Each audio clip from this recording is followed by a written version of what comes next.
Mabuhay si Bato! Mabuhay si Bato! Mabuhay si Bato!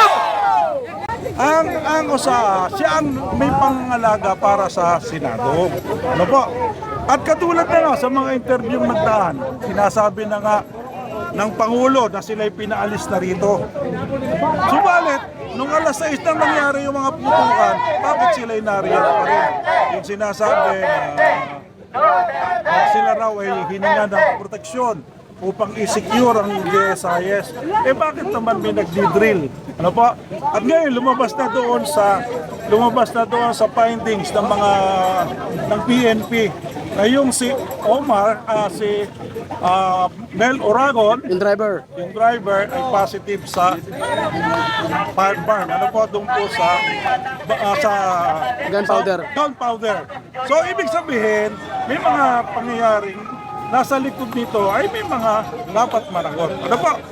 So ibigay natin yan sa mga tamang mag-iimbestiga. At naniniwala ako na lalabas ang katotohanan para dyan. Ano po? Maaga pa para tayo magsabi kung sino ang tunay na may kasalanan.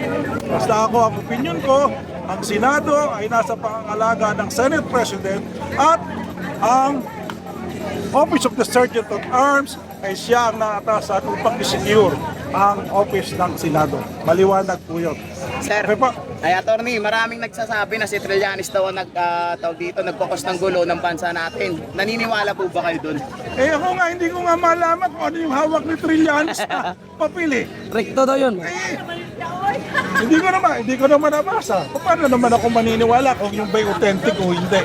Di po ba? So, ipakita at talagang pakita sa taong bayan kung authentic yun na galing sa ICC. At saka, meron po tayong batas na kung meron man na warrant ng ICC, dapat i-present yun sa ating court dito.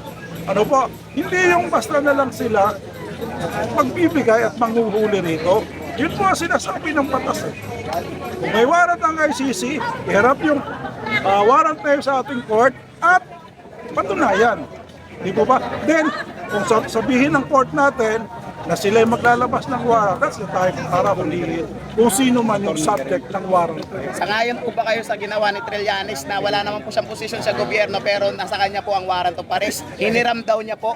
Pwede ba yun? Ay, alam mo yung tanong mo, alam mo nasagot eh. Sir, Una-una, ang pribadong tao, hindi naman pwedeng basta gano'n. Ano ba? Merong sinasabi na citizen's arrest, pero ang citizen's arrest ay kung valid yung warrant mo. Ano ba? Sabi ko nga sa inyo, ako hindi ko pwedeng sabihin totoo yun o hindi kasi hindi ko naman nakikita. Di ba? Tapos ang may hawak ay siya. Sabi mo nga, hindi naman siya pulis, hindi naman siya NBI. Anong malay natin? Baka mamaya sa recto lang galing yun. Sir, bilang officer of the court, ano po yung comment nyo doon sa sinabi ng Solicitor General na dapat ibasura na ang motion ni Senator Bato de la Rosa doon sa Supreme Court? Pagka ganyan, nasa husgado yan. Hayaan natin ang husgado. Kasi meron tayong tinatawag na sub judice rule. Hindi tayo pwedeng magbigay ng mga opinion na maaaring maka-apekto o maka-influence sa desisyon ng ating husgado. Sir, on your personal opinion, may karapatan po ba na i-enforce yung warrant of arrest ng ICC? Para sa akin? Yes po. Hindi, habang hindi inihaharap sa local courts natin. Thank you, attorney. Sir, impeachment, okay lang. Ha? Ikaw. Mabuti nga rito at nagkonbina eh. Mabuti ito. Bakit po? Nagkonbina. Let's start the bloodbath. Ano po? Iisa sisiguruhin ko sa inyo, wala silang numero. Iyon. Salamat sir, salamat. Kasi kailangan matapos na ito. Kasi pagka, alam nyo, isang araw pa, lagi sinasabi, hindi raw magkukunbin. Sabi ko, magkukunbin yan. Ito na, nagkunbin na. So, start na yan. So, ano na lang hinihintay natin?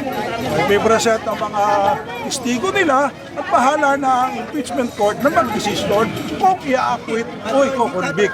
At ako naman, on my part, naniniwala ako na ma-acquit si BP Sara at matutuloy ang ating eleksyon. Ano po? Yes, Hindi that's tayo me. papayag na hindi matutuloy. Tututulan natin yung mga tinatawag ngayon charter change. Ano ba? Yung mga con-as na yan. Ha? Dapat sama-sama tayo na tutulan yan. Kailangang matuloy eleksyon sa 2028. Okay? Salamat sir, salamat. Thank you. Sa oras. Attorney, isa pa.